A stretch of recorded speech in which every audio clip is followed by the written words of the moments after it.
Hello everyone, welcome to this series of podcasts, I and You, where we discuss everything about ophthalmology and life, and we get to know the person behind the ophthalmologist. LASIK का मतलब हुआ laser in situ केराटोमिलियोसिस, यानी कि आप cornea को with in the cornea reshape कर रहे हो। ओके, तो कॉर्निया में ब्लेड के जरिए हम पहले फ्लैप बनाते थे।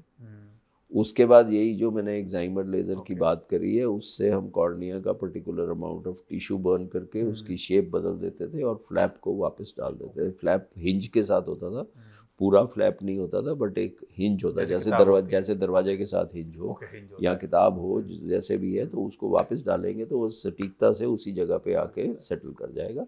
And then with the hydrostatic pressure etc., it would bind itself, so it would become one again, though the strength would come down.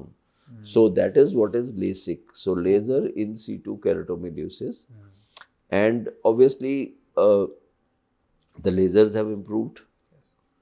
पहले जो लेज़र आते थे वो ब्रॉड बीम होते थे, 6 मिलीमीटर की बीम आती थी, 7 मिलीमीटर की बीम आती थी, तो फट फट फट फट आवाज़ आती थी, जैसे ज़ोर से होता था। उसके कुछ डिसएडवांटेजेस होते थे।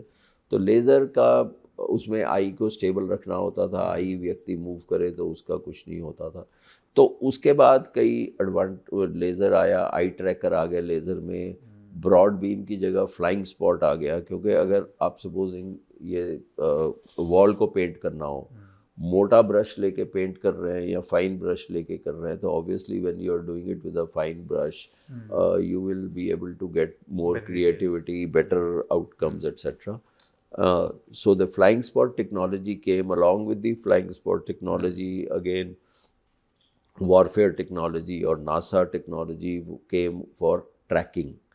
आज की तारीख में लड़ाई चल रही है जैसे, तो उसके अंदर ट्रैकर्स लगे हुए हैं। अगर मिसाइल आ रहा है तो उसको आप ट्रैक कर सकते हैं बड़ी सटीकता से। उसी तरह आई की मूवमेंट्स को ट्रैक करने के लिए ये स्पेस एज टेक्नोलॉजी बोली है, that came in, and that is how the whole thing has evolved. अगर सर्जरी के दौरान पेशेंट अपनी आंख मूव करे तो फर्क नहीं पड़ेगा? फर्क नहीं पड़ेगा, ये आज की टेक्नोलॉजी है। पहले आई ट्रैकर्स नहीं होते थे।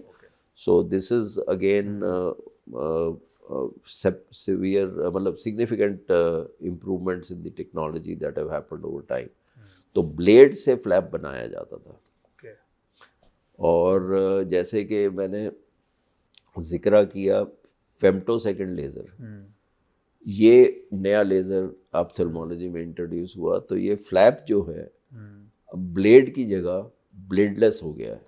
तो ये भी लेज़र से बनता है, जिसको हम फेम्टोसेकंड लेज़र कहते हैं। जैसे कि मैंने पहले जिक्र किया, high intensity laser, very small fraction of a second, 10 to the power -15 quadrillion second के लिए ये लेज़र हिट करता है कॉर्निया को।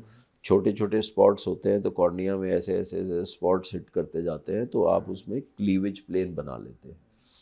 तो इसकी कई एडवांटेजेस हैं, मगर ये ब्लेड फ्री सर्जरी हो जाती है। इसमें it is much more forgiving, complication rates are much lesser, quality of the flap is far superior. Flap सही तरह से सटीकता से बैठ सकता है, पतला फ्लैप बना सकते हैं, 90 माइक्रोन का फ्लैप बना सकते हैं, जो कि पहले जब हमने स्टार्ट किया था तो 180 और 160 का फ्लैप होता था।